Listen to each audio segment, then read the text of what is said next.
Hi, this is Jim and welcome back to my YouTube channel.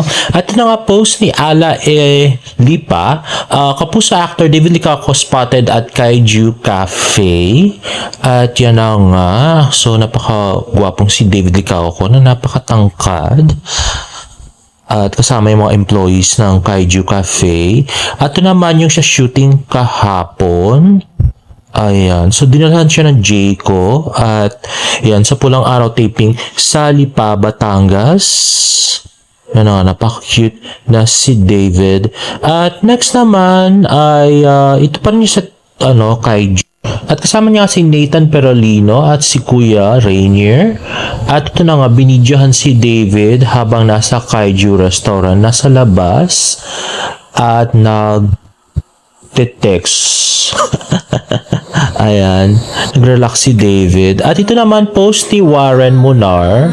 Alam kong makeup artist yata si Warren, if I'm not mistaken. At yun na nga, si David.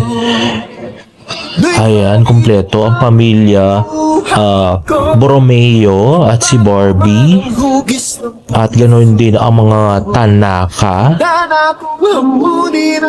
So mukhang marami pa silang scene sa bahay ni Hiroshi. At yun na nga, si Miss Angelou. Ayan. So sa Lipa, Batangas, yung bahay pala ni ano. Ano kayang binalita nitong dalawang to, no? At ayan, dumating pala si si Akiyo. At ayan. So ayan na si David in blue. Paka-cute. At yun na si Miss Barbie Fortesa. Nakapaalang sila, no? Ayan. Nakastocking siguro itong mga to para hindi madumi. Si David. Napakagwapong si David Licauco. At ayan, si Angge, yung yung morena. Sorry. Ayan, si Barbie. Ito si Warren Munar. Ayan. At ito naman, dumating si Maestro.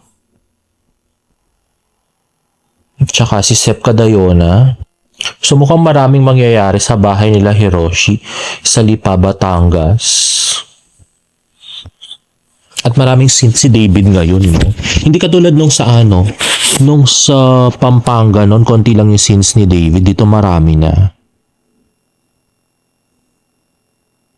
Kasi sa Pampanga yata, yun pa yata yung bahay naman ni Alden Richards. Ayan. Si Sir Nathan. At yun si Barbie, kausap niya si Epi Kison. Ayan ang wardrobe.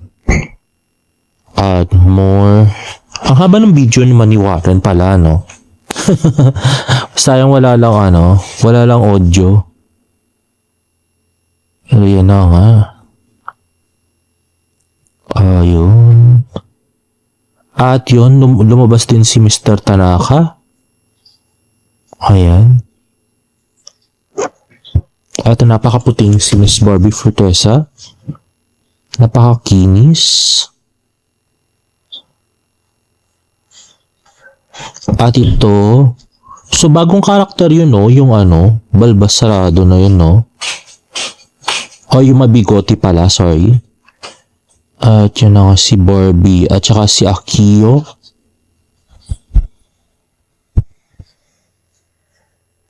At si Miss Angelou. At ayun nga si David, guys. At yan, ang paglabas ni Barbie at saka ni Sanya Lopez.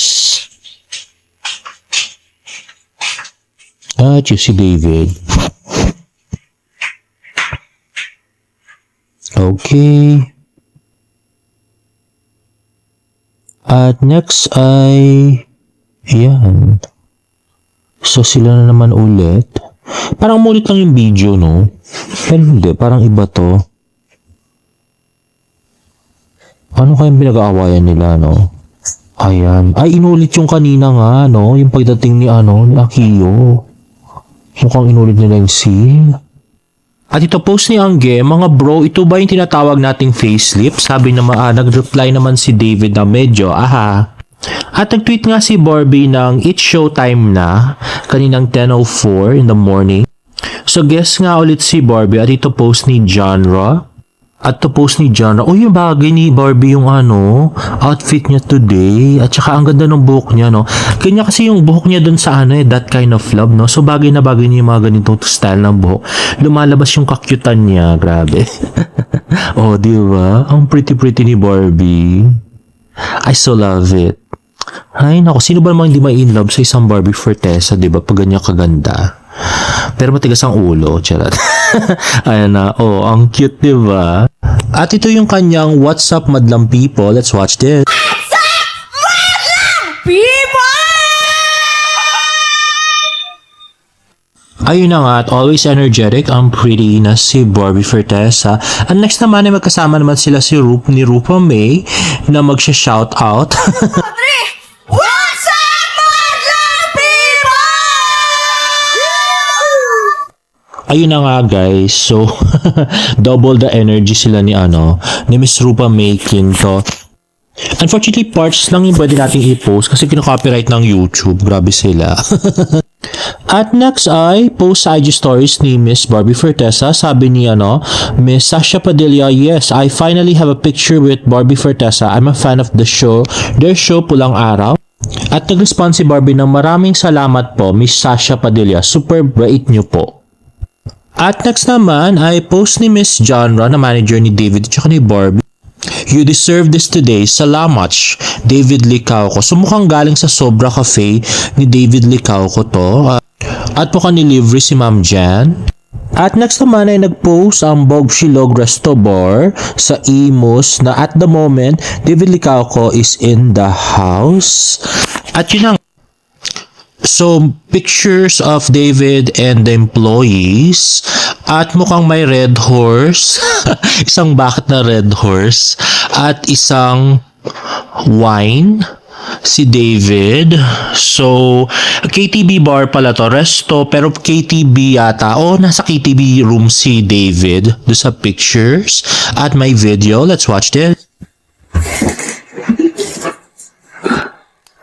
Hi sa mga taga Cavite, this is David Licauco. Ang sarap dito sa Bogshilog Restaurant. Tingnan nyo, may mga bangus, tapos yung kare-kare. Napakasarap, kaya bisitahin nyo na. At yun. Yun na nga. So, mukhang isang simpleng lang to. Resto bar. KTV bar sa Imus, Cavite. So, pinakalayo-layo pa ni David. Marami naman niya sa Maynila. Parang tatago. Anyway. Ito naman post ni David sa kanyang Instagram at TikTok. Feels like summer when I'm with you. Ayan. At tinag niya yung Spotify. Let's watch this. So, yun na nga. So, kinan niya yung kanyang earpods at yan. So, what people think I listen to habang nagbabasketball siya. At pinalitan niya ng beanie na pantropiko. What I really listen to. So, ayan. Sumayaw-sayaw si David. Baby steps. Nag-exercise na naman siya, mga kaibigan. Hay nako David, buti lang cute ka. At next naman ay medyo kilig scene sa Pulang Araw kanina. Let's watch this. Hiroshi, paano kami makaliligtas sa mga panong ito? Hindi ko na alam. Pati ang tama at ang mali, hindi ko na rin alam.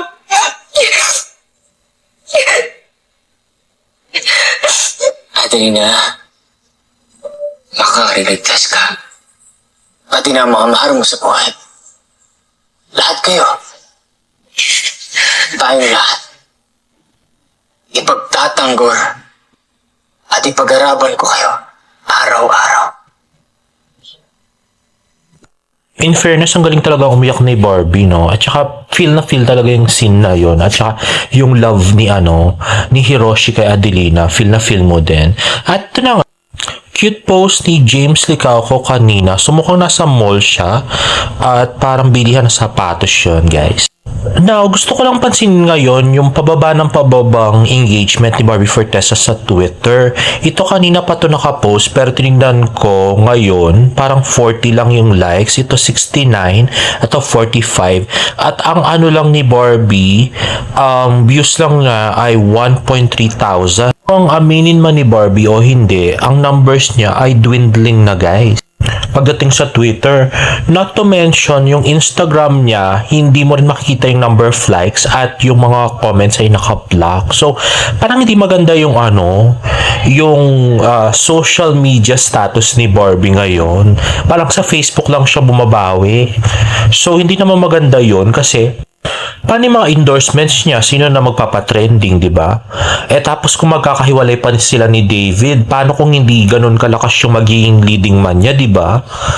Di nga na siya, grabe, no? Nandun na siya sa kasikat-sikatan tapos bigla pababa ng pababa. Ay, nako. Dapat talaga mag-isip-isip din si Barbie sa mga sa mga actions niya. Lalos na yung pagpaparinig niya sa mga fans or sa mga dating fans na naging bashers niya na ngayon na pumupuna sa kanya, parang hindi ganoon din kaganda yun. At saka yung pagtanggi niya sa kissing scene, parang medyo may negative effect din. Although marami namang kumakampi sa kanya na optional naman yun, pero parang may negative effect sa kanya. Hindi siya ganun kaganda.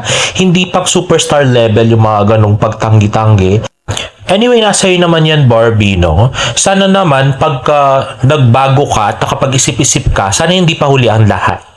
At sana makabangon ka pa sa pababa ng pababa mong engagement.